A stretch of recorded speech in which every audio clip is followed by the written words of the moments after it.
Assalamualaikum warahmatullahi wabarakatuh.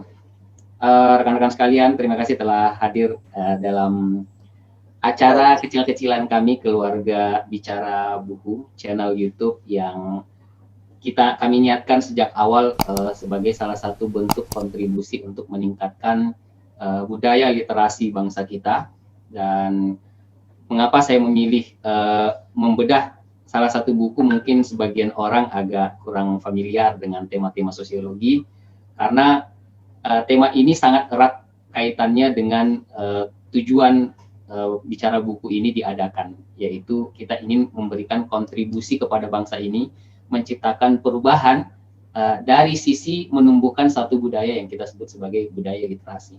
Nah, sahabat-sahabat sekalian, tapi sebenarnya ilmu sosiologi ini menurut saya adalah sesuatu yang mesti kita ilmui pada dasarnya sebagian besar kita, terutama ketika kita memiliki peran-peran kepemimpinan di masyarakat, termasuk ketika misalnya kita berprofesi sebagai birokrasi misalnya, yang sangat besar pengaruhnya seharusnya terhadap pembentukan perubahan sosial di masa depan.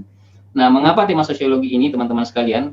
Karena saya pertama menyebutnya bahwa sosiologi ini menyediakan alat intelektual dasar untuk menganalisis, menafsirkan dan memahami perubahan-perubahan sosial yang terjadi di masyarakat dalam berbagai skala perubahan. Maksudnya, sahabat sekalian, kita kebetulannya sekarang ini hidup di era yang penuh perubahan, penuh gejolak, terlalu banyak hal yang berubah dengan cepat. Dan kami membutuhkan alat intelektual untuk memahami ini semua. Karena sahabat-sahabat sekalian, kita bisa bayangkan misalnya, bagaimana menjelaskan dalam situasi pandemi sekarang ini, ketika ada protokol-protokol yang telah ditetapkan oleh pemerintah, dan tiba-tiba ada keluarga dari korban COVID, korban virus yang berani atau tidak percaya kepada pemerintah dan justru mengambil misalnya jenazah keluarganya dan mengabaikan semua ancaman-ancaman dari virus ini. Jadi kalau di dalam fenomena sosial, teman-teman sekalian, mungkin kalau kita melihatnya ini sebagai kenakalan personal gitu kan, tapi dalam ranah sosiologi ini dibaca sebagai satu fenomena, dan ini ketika terjadi eskalasi atau jumlah orang yang melakukan hal yang sama, itu bisa disebut sebagai pembangkangan sosial. Artinya ada distrust yang besar kepada pemerintah, pada negara, dan itu bisa kita baca dalam kacamata sosiologi. Kenapa? Karena dalam sosiologi ini ada teori-teori yang merupakan hasil kajian secara social science berbagai fenomena-fenomena yang berkembang. Dan yang kedua, sahabat sekalian, misalnya dalam konteks global kita bisa melihat bagaimana kerusuhan terjadi di Amerika Serikat misalnya, kerusuhan rasis misalnya. Bagaimana kita bisa menjelaskan itu? Nah, kacamata sosiologi ini bisa kita gunakan untuk menjelaskannya. Begitu juga misalnya 2-3 hari yang lalu terjadi gerakan tandingan dari kelompok kanan jauh di Inggris terhadap demonstrasi anti rasisme, dan ini membuat para masyarakat berhadap-hadapan. Pertanyaannya adalah bagaimana kita melihat fenomena itu. Nah, kalau kita apatis gitu ya, tidak terlalu ingin peduli, kita merasa semua hal yang terjadi itu sebagai hal yang biasa-biasa saja, peristiwa biasa. Tetapi bagi seseorang yang berpikiran sosiologis, semua fenomena itu pada dasarnya mereka pahami sebagai sebuah fenomena sosial yang ada hukum kausalitasnya, ada penyebab terjadinya, dan berbagai teori-teori yang ada di dalam sosiologi nanti ini bisa menjelaskannya, gitu ya. Dan termasuk salah satu keyakinan pada akhirnya bahwa sebagai konsekuensi dari globalisasi kita, bahwa perubahan apapun yang terjadi di negara-negara yang memiliki akses atau jaringan di negara-negara yang lain, itu pasti akan berpengaruh kepada negara-negara jaringannya. Artinya, teman-teman sekalian, kita tidak bisa memandang bahwa kejadian di Amerika, kejadian di Inggris misalnya tidak akan memberikan impact kepada kita di Indonesia dalam konteks globalisasi dan dalam kacamata sosiologi nantinya, terutama ketika membahas tentang bagaimana pengaruh globalisasi itu, pasti itu akan berpengaruh ke kita. Cuman pertanyaannya kita mau aware atau tidak. Nah, makanya sahabat sekalian, saya sengaja memilih tema sosiologi ini supaya ini memberikan sedikit nilai tambah kepada kita, perspektif paling tidak cara kita melihat realitas sosial. Nah, sahabat sekalian, kenapa saya memilih buku ini? Saya di perpustakaan saya punya kurang lebih 4 atau 5 buku yang temanya sama tentang sosiologi perubahan sosial. Tapi kenapa saya lebih memilih buku Piotr Stomka ini, seorang sosiologis dari Polandia? Alasannya karena pertama, Berbeda dengan buku-buku teori sosiologi yang lain yang hanya menjelaskan tentang teori-teori dan tokoh-tokohnya, Peter Stonka juga menjelaskan tentang latar belakangnya dan berbicara secara runut, artinya dalam perspektif historis. Sehingga kita jadi mengerti sebuah teori itu lahir dalam konteks apa. Misalnya, kenapa misalnya teori Marxis gitu sebagai perspektif sosiologi materialisme historis menjadikan musuhnya itu adalah kapitalisme misalnya. Kenapa? Karena ya memang pemikiran ini tumbuh ketika kapitalisme dan modernisme itu muncul di Eropa dan kemudian itu menciptakan kesenjangan yang luar biasa gitu ya. Ada sekelompok orang pemilik modal yang dia sebut sebagai borjuasi dan kemudian korban para buruh yang disebut sebagai proletar. Nah, sahabat sekalian, jadi dengan memahami konteks ini, dengan memahami latar belakang lahirnya pemikiran-pemikiran itu, kita jadi mengerti mengapa teori sosiologis itu muncul, gitu. Yang kedua, saya senang dengan gagasan Stonka karena dia membangun konsep sendiri tentang gagasan sosiologisnya. Tetapi konsepnya itu yang membuat saya lebih senang dengan teorinya adalah karena konsepnya itu seperti mengkompilasi dari seluruh pemikiran-pemikiran sosiologis yang ada dan seperti memasukkan setiap teori-teori itu ke dalam bagian puzzle-puzzle yang kosong gitu. Dan ketika kita membacanya, akhirnya kita bisa melihat sosiologi itu, fenomena masyarakat itu, fenomena sosial masyarakat itu dalam banyak perspektif dengan berbagai macam teori. Jadi kita akhirnya tidak harus menggunakan satu teori ketika melihat fenomena yang terjadi di masyarakat gitu. Misalnya mulai dari fenomena sosial yang berskala global, skala makro, misalnya bagaimana kita menjelaskan tendensi konflik antara China dengan Amerika misalnya. Tapi pada saat yang sama kita juga menyadari bahwa kita bisa menganalisis perilaku orang gitu ketika lebih memilih untuk berbelanja di marketplace misalnya dibandingkan dengan toko offline. Ini semua adalah hal yang saling berhubungan, tetapi sosiologi perspektif seperti yang dibangun oleh Peter Stonka ini mampu membuat kita memiliki banyak kacamata di dalam memandang fenomena-fenomena itu. Nah, teman-teman sekalian, buku ini teori-teori sosiologi yang ada di dalam buku ini berbicara tentang perubahan sosial, dan yang dimaksud dengan perubahan sosial itu disebut perubahan yang pertama karena ada perbedaan. Jadi ada perbedaan baik dari komposisinya, strukturnya, maksudnya komposisi masyarakat misalnya berubah seperti di Syria misalnya, bagaimana kita menjelaskan itu. Kemudian di Inggris misalnya, di Inggris hanya dalam waktu kalau tidak salah 2 tahun terakhir ada penambahan penduduk sebesar 230 ribu sekian gitu ya. Itu bagaimana menjelaskannya. Kemudian perubahan fungsi, perubahan batas-batas, baik itu batas negara maupun batas komunitas gitu. Hubungan subsistem, jadi perubahan misalnya sistem yang dipakai misalnya China, bagaimana menjelaskan dari sebuah negara yang menggunakan mazhab politik komunisme dan kemudian secara ekonomi dia kapitalisme gitu, dan juga perubahan lingkungan. Jadi yang dimaksud perubahan sosial adalah kalau ada perbedaan. Jadi fenomena sosial yang disoroti oleh buku ini adalah sesuatu yang berubah. Jadi misalnya kalau dalam masyarakat kita selama 10 tahun terakhir ini tidak ada perbedaan, ya itu tidak bisa disorot secara sosiologis dalam teori ini. Gitu. Yang kedua, harus ada waktu yang berbeda gitu. Jadi para peneliti harus mengamati misalnya waktunya 10 tahun yang lalu dengan sekarang gitu ya, untuk melihat perbedaannya.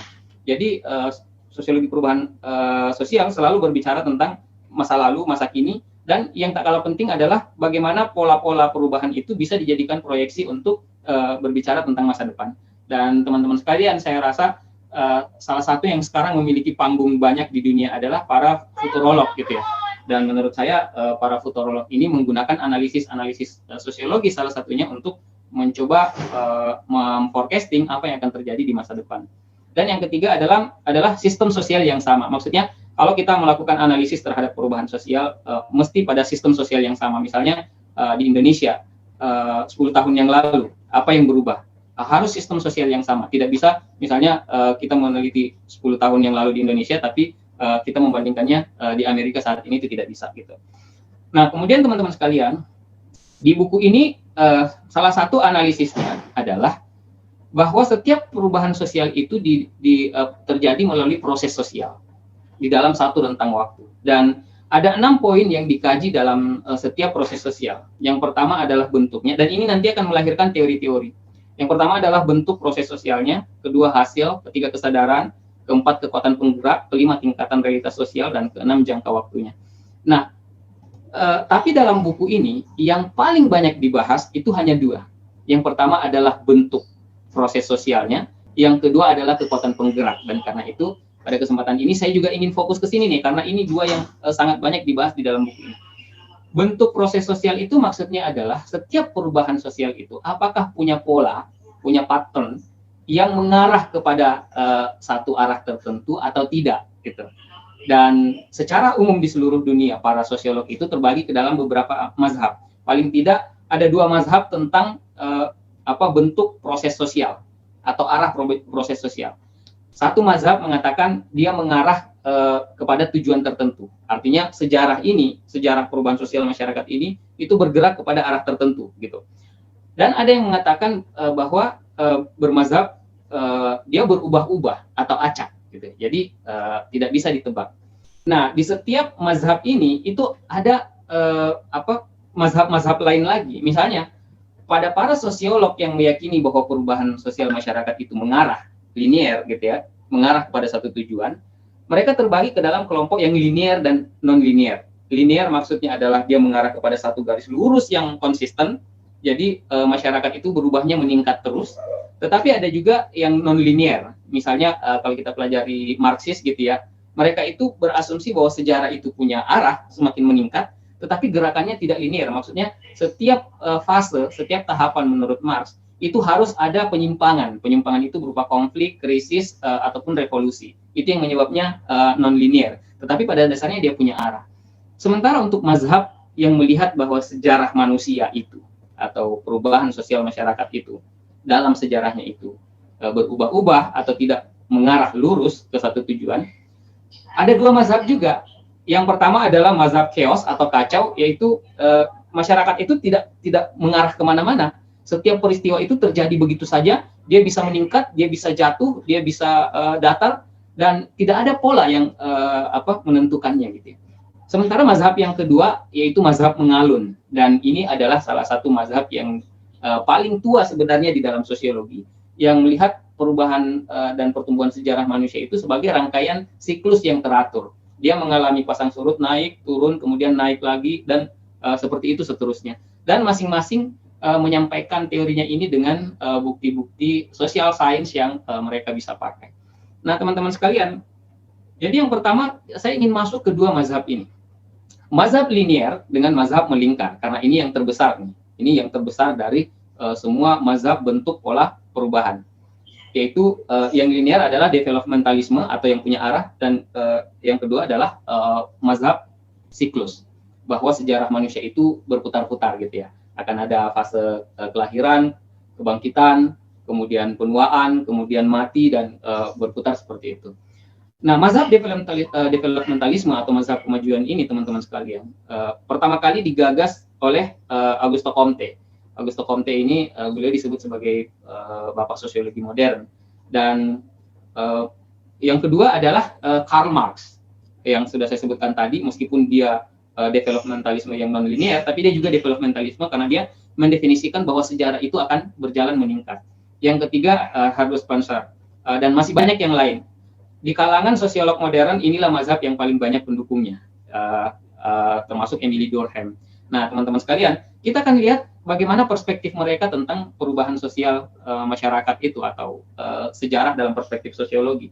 Misalnya Auguste Comte mengatakan bahwa sejarah masyarakat itu meningkat terus ke dalam melewati tiga fase. Fase pertama disebut theological era, fase kedua disebut metafisikal, fase ketiga disebut positive era. Menurut Comte, masyarakat primitif adalah masyarakat theological, yaitu semua perubahan di lingkungan mereka dipersepsi sebagai memiliki kekuatan sendiri-sendiri. Dan karena itu mereka kemudian meyakini bahwa semua perubahan yang mereka hadapi, termasuk takdir mereka, ditentukan oleh kekuatan supranatural ini. Dan inilah era, menurut Comte, era ketuhanan. Karena itu, bagi Comte, agama itu adalah sesuatu yang kuno. Dan Comte sendiri akhirnya membangun agama baru yang dia sebut sebagai agama humanis. Lalu kemudian kata dia pada akhirnya, keyakinan orang kepada Tuhan itu akan ditinggalkan dan masuk ke masyarakat baru. Dan ini, teman-teman sekalian, kenapa kita perlu memahami bagaimana Comte bisa membangun teori seperti ini? Karena dia tumbuh dalam lingkungan abad pencerahan dan revolusi industri di Barat.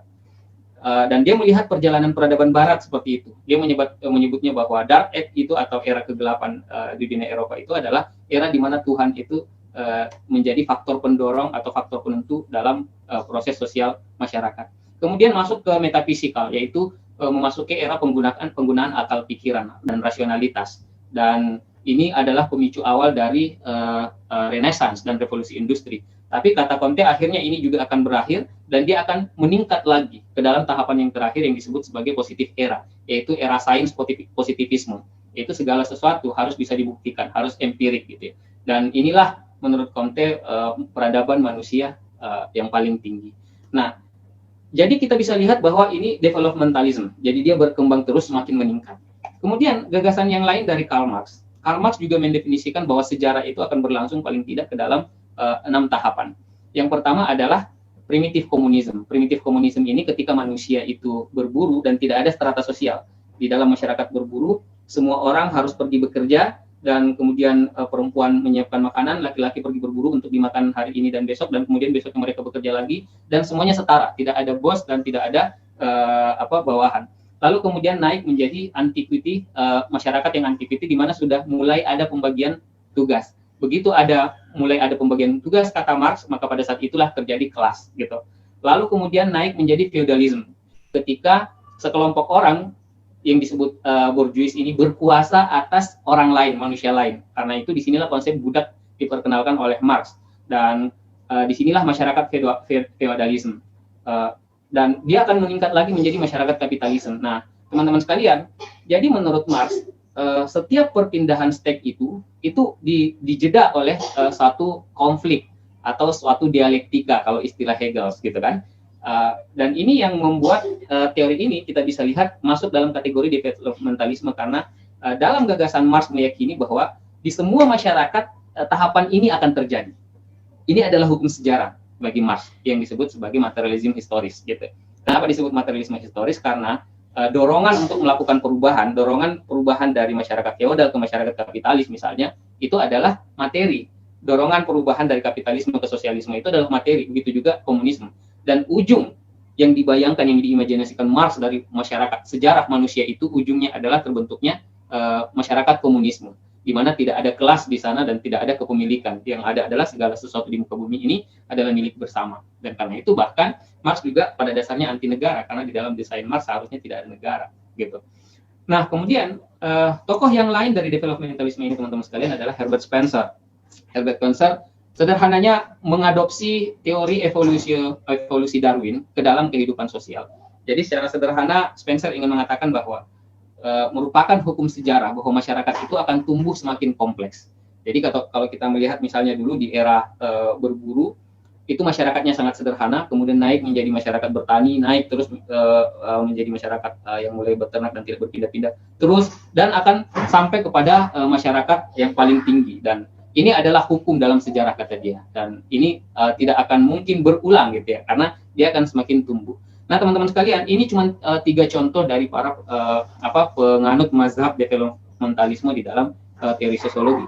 Secara sederhana sebagian besar ingin mengatakan begini, bahwa kira-kira peradaban sejarah manusia itu, karena mereka kaget juga begitu mereka telah mendapatkan membangun teori seperti ini, lalu mereka mulai jalan-jalan keliling dunia di era eksplorasi, dan mereka kaget ternyata di bagian dunia yang lain masih banyak orang yang bangsa yang primitif. Karena itu mereka membuat teori yang kira-kira begini, bahwa sejarah itu berjalan seperti eskalator ini, di mana yang paling tinggi posisinya di dalam eskalator itu adalah peradaban Barat, West Civilization, dan peradaban yang lain berbeda-beda tangganya, anak tangganya. Tetapi semua yang dilalui oleh Barat pada akhirnya akan dilalui juga oleh peradaban yang lain. Jadi terus meningkat seperti itu. Dan leader peradaban itu adalah peradaban Barat. Yang lainnya akan mengikuti. Jadi menurut mereka, problem sosial yang dihadapi oleh Barat dulu itu juga akan dihadapi oleh peradaban-peradaban yang lain atau bangsa-bangsa yang lain ketika mereka menuju ke takdir sejarahnya. Kenapa? Karena ini hanya akan mengulangi apa yang sudah dilakukan oleh Barat, kurang lebih seperti itu. Gitu. Tapi teman-teman sekalian, teori ini akhirnya mengalami penurunan popularitas ketika Perang Dunia terjadi di Eropa. yang menewaskan kurang lebih 100 juta orang dan kemudian menghancurkan hampir semua negara waktu itu. Akhirnya teori ini kehilangan popularitasnya. Kenapa? Karena mereka merasakan sendiri bagaimana peradaban itu berbelok gitu. Mereka tidak pernah membayangkan bahwa ujung dari kapitalisme dan modernitas waktu itu adalah destruksi, saling menghancurkan. Dan bagi mereka ini adalah sebuah kejatuhan peradaban, dan karena itu gagasan tentang developmentalisme ini mulai ditinggalkan. Nah, kemudian sahabat-sahabat sekalian, muncullah teori bentuk atau arah perubahan yang tak kalah populisnya yang disebut sebagai teori siklus atau teori melingkar. Sebenarnya inilah teori sosiologi yang paling tua, karena bahkan sejak zaman Yunani kuno, sejak zaman Aristoteles, mereka sudah meyakini teori ini. Dan kemudian di era Islam, salah satu pemikir sosiologisnya juga adalah Ibnu Khaldun juga menggunakan teori ini. Dan di zaman modern salah satu tokohnya adalah Peter Sorokin. Dan mungkin juga nanti teman-teman kalau pernah mendengarkan Vilfredo Pareto dengan hukum Paretonya, beliau juga adalah penganut teori melingkar ini, bahwa sejarah itu pada dasarnya akan berulang. Jadi kadang dia dibuat dalam bentuk pendulum atau lingkaran, kadang juga dia dalam bentuk gelombang. Tapi intinya sama, bahwa peradaban setiap masyarakat atau satu bangsa itu akan mengalami timbul tenggelam. Nah, menariknya teman-teman sekalian, penganut mazhab ini itu bukan dari kalangan sosiolog yang terbanyaknya, justru dari kalangan sejarawan. Karena begini teman-teman sekalian, salah satu kelemahan sosiolog ketika pertama kali muncul adalah mereka hanya menggunakan penalaran. Dan berbeda dengan historian, para sejarawan yang mereka memang melakukan penelitian, dan akhirnya mereka sampai pada satu kesimpulan bahwa pada dasarnya bangkit dan tumbangnya satu peradaban itu memiliki pola, dan itu yang membuat mereka kemudian mengembangkan teori-teorinya. Nah, misalnya oleh Ibnu Khaldun teorinya ini disebut sebagai asabiah, teori asabiah, yaitu sebuah peradaban itu akan dimulai dari penaklukan, mereka kemudian mengungguli suatu peradaban lain, kemudian mereka terkonsolidasi, kemudian mereka mencapai masa kejayaan, kemudian mereka mencapai masa penuaan, kemudian mereka mengalami kejatuhan, dan kemudian dalam kejatuhan itu akan ada upaya untuk naik peradaban ini bangkit lagi, atau sekali dia musnah gitu, dan digantikan oleh orang lain yang baru yang melakukan conquest, penaklukan lagi. Begitu juga dengan Peter Sorokin yang menggunakan pendulum, bahwa pada dasarnya peradaban manusia itu selalu bergerak konstan, diawali dari spiritualitas sebagai semangatnya, kemudian idealistik, yaitu gabungan antara spiritualitas dengan kebutuhan terhadap materi, tetapi akhirnya sampai kepada peradaban yang materialistik, dan ketika ini terjadi dia akan mengalami keruntuhan, kejatuhan kembali, dan akan terjadi ayunan seperti itu. Dan salah satu pemikir sejarah yang juga menggunakan mazhab ini adalah Arnold Toynbee. Kita bisa mungkin membaca bukunya, dan beliau menganalisis sejarah karena bidang beliau sesungguhnya sejarah bukan sosiologi, tapi akhirnya beliau meyakini bahwa sejarah itu siklus gitu, ada proses kelahiran, kebangkitan, sampai kemudian kejatuhan, dan digantikan oleh peradaban-peradaban yang lain. Nah, teman-teman sekalian, itu adalah bentuk-bentuk sejarah yang tak kalah banyaknya dijelaskan di sini, dan yang justru banyak melahirkan teori-teori sosiologi itu adalah kekuatan penggeraknya. Ini sebenarnya sejarah, baik itu yang dipersepsi lurus ataupun melingkar, faktanya ada perubahan sosial, tapi apa yang menggerakkannya? Nah, teman-teman sekalian, karena itulah para pemikir-pemikir yang ada dengan berbagai teorinya itu berbeda pandangan tentang faktor penggeraknya. Tapi bagi Peter Sorokin, beliau mengatakan dalam buku ini bahwa teori-teori sosiologis ini tidak bisa mengklaim ada yang lebih benar dibandingkan yang lain, karena faktanya faktor penggerak sejarah itu multidimensi dan tidak pernah tunggal, gitu. Karena itu bagi Peter Stonka, bukan Peter Sorokin, bagi Peter Stonka, teori-teori ini tetap perlu untuk kita pelajari untuk mengetahui berbagai faktor yang telah dikaji oleh para sosiolog ini, apa yang menjadi faktor perubahan dalam sejarah. Misalnya Augusto Comte mengatakan yang menjadi faktor perubahan di dalam sejarah itu adalah pikiran atau semangat manusia. Makanya dia mengatakan tadi, apa yang dipercaya oleh manusia, apa yang dipikirkan, itulah yang menjadi faktor pendorongnya. Tadi dimulai dari masyarakat teologis, kemudian masuk ke masyarakat metafisik, dan masuk ke masyarakat positifis. Kemudian Herbert Spencer mengatakan bahwa faktor pendorongnya itu adalah sifat umum evolusi. Bagi dia, kita nggak ngapa-ngapain sekalipun, dia pasti akan tetap berubah, karena ini adalah sunatullah, evolusi gitu ya, dari masyarakat yang sederhana ke kompleks. Tapi ada juga pendapat dari sosiolog Lewis Morgan, ini juga cukup populer, yaitu bahwa perubahan sosial yang terjadi di masyarakat adalah buah dari cara manusia merespon lingkungannya. Dan karena lingkungan manusia ini selalu berubah dan kebutuhannya juga berubah, maka akhirnya manusia menciptakan teknologi untuk mencapainya. Dan karena itu teknologi ini akan terus semakin berkembang dan berubah juga. Dan faktor teknologi inilah yang akan menciptakan perubahan sejarah. Itu menurut Morgan. Jadi jika ada di antara kita berasumsi, oh ini semua karena faktor teknologi, ini tiba-tiba kita tidak harmonis keluarga karena faktor teknologi. Nah, pada dasarnya Anda sedang menggunakan analisis Lewis Morgan di dalam melihat perubahan sosial. Emil Durkheim melihatnya dari sisi solidaritas atau fungsi. Maksudnya teman-teman sekalian, sebenarnya otomatis gitu ya, mirip dengan yang disampaikan Morgan, tapi dari sisi fungsi, bahwa setiap kali masyarakat berubah akan menciptakan satu kekosongan-kekosongan fungsi yang harus diisi, dan kemudian itu terus diisi oleh manusia supaya tercipta sebuah keseimbangan. Kemudian ada mazhab yang lain lagi di dalam kekuatan penggerak yang disebut materialisme historis. Yang paling kuat di sini adalah Friedrich Engels dan Karl Marx. Yang intinya dia mengatakan bahwa perubahan itu terjadi karena adanya konflik. Perubahan terjadi karena adanya konflik. Ketika tidak ada konflik, tidak ada perubahan. Dan motif setiap konflik itu bagi Marx dan Engels itu adalah materi, yaitu pemenuhan kebutuhan. Dan yang lainnya itu adalah subordinat materi. Jadi Anda beragama, Anda sekolah, Anda bekerja, itu semua adalah motif materi. Dan itulah yang mendorong peradaban manusia, kata Marx. Kemudian ada teori agen.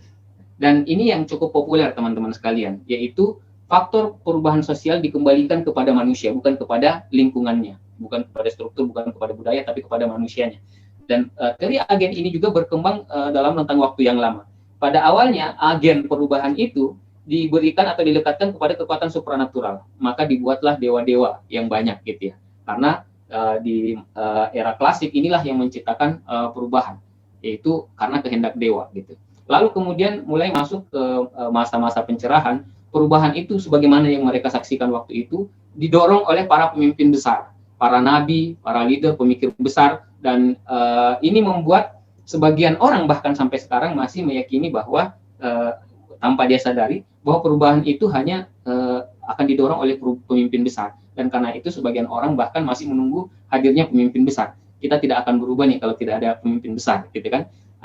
Dan kita bisa melihat misalnya kalau dalam kasus di Indonesia dulu ada orang yang dirindukan yang disebut sebagai Ratu Adil gitu kan, dan itu menginspirasi orang untuk menunggu gitu. Tapi kemudian lama-lama agen ini diberikan kepada masyarakat, bahwa sebenarnya yang melakukan perubahan itu adalah masyarakat. Nah, teman-teman sekalian, akhirnya teori ini berkembang oleh para tokoh-tokohnya. Misalnya kenapa agen sebagai faktor pendorong perubahan, karena masyarakat yang melakukan perubahan itu selalu butuh bimbingan. Ini menurut Amitai Etzioni. Jadi karena manusia membutuhkan bimbingan, masyarakat membutuhkan bimbingan, maka di sini lahirnya para orang-orang besar atau para agen-agen atau aktor-aktor individu. Kemudian sosiolog Anthony Giddens mengatakan bahwa ini disebabkan oleh strukturisasi. Strukturisasi itu terjadi karena kesadaran aktor. Jadi kenapa teori agen? Kenapa? Karena agen atau aktor, tokoh yang memiliki kesadaranlah yang mampu untuk menciptakan struktur, dan struktur itulah yang menciptakan perubahan sosial, kata Giddens. Kemudian ada sosiolog lain yaitu Tom Burns mengatakan bahwa aktornya itu mengapa perubahan sosial didorong oleh aktor? Karena pada dasarnya perubahan sosial dibentuk oleh aturan sosial yang disepakati. Aturan sosial ini ketika disepakati seperti ini, maka itu yang berjalan. Ketika disepakati untuk diubah, itu juga yang akan terjadi. Dan karena itu yang menentukan aturan sosial itu adalah aktor-aktornya. Nah, jadi ini semakin memperkuat tentang teori aktor. Nah, teman-teman sekalian, saya ingin menutup semua pembahasan tentang teori-teori ini dengan satu kesimpulan yang menurut saya sangat baik yang dilakukan oleh Pieter Stomka. Jadi dia membuat sebuah konsep yang mampu untuk menyerap semua teori-teori ini menjadi faktor yang betul-betul utuh mempengaruhi perubahan sosial. Jadi Stomka mengatakan begini, perubahan sosial selalu terjadi karena dua faktor. Yang pertama adalah karena ada agen yang mendorongnya, yang kedua ada struktur yang terbentuk, tetapi pada akhirnya struktur ini akan membentuk agen lagi, gitu.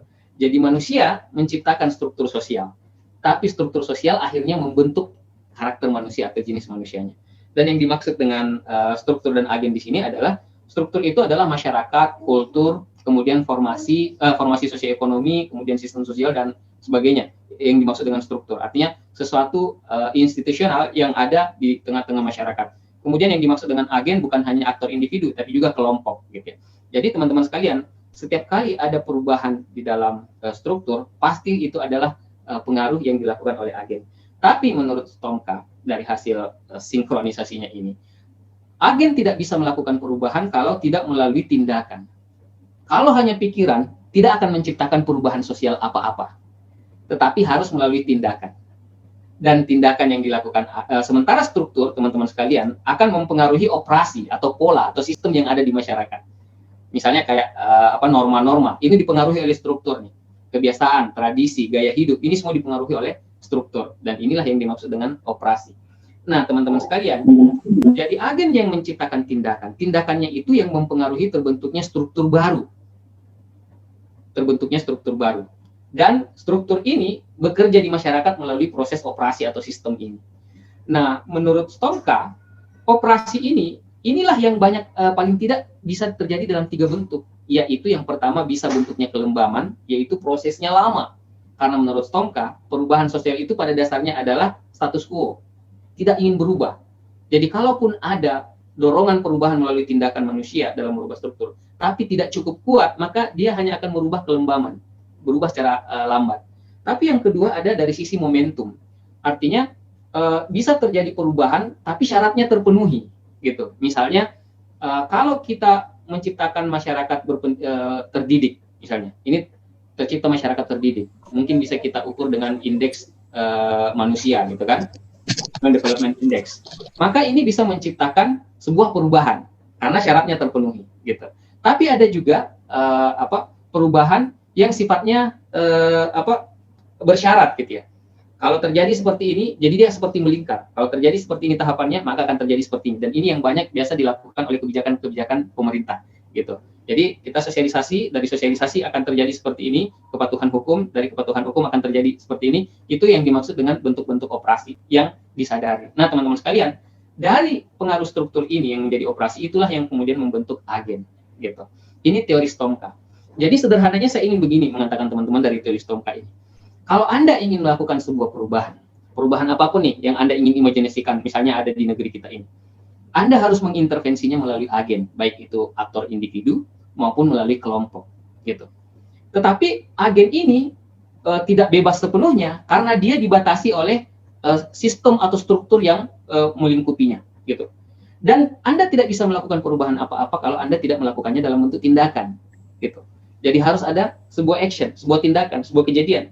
Barulah itu akan mempengaruhi struktur yang ada. Dan struktur ini akan menciptakan sebuah sistem baru, operasi baru. Dan kemudian itu akan kembali memberikan feedback kepada agen, gitu.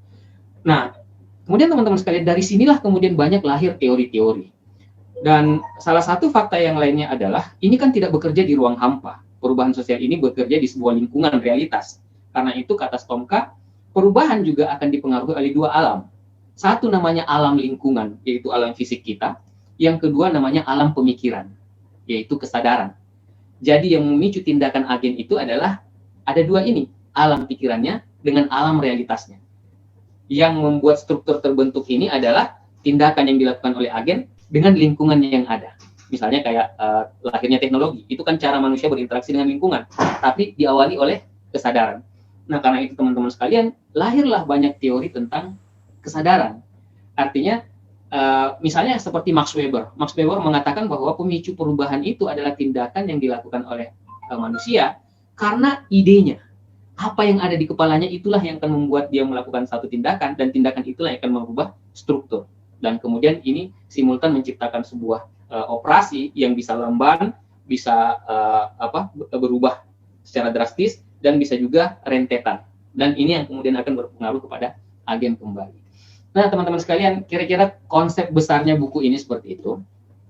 Bagi saya ini gagasan yang sangat menarik karena membuat kita jadi mengerti paling tidak bahwa ketika saya mengimajinasikan suatu perubahan tertentu dalam masyarakat kita, maka inilah mekanisme sistemik yang harus kita lakukan.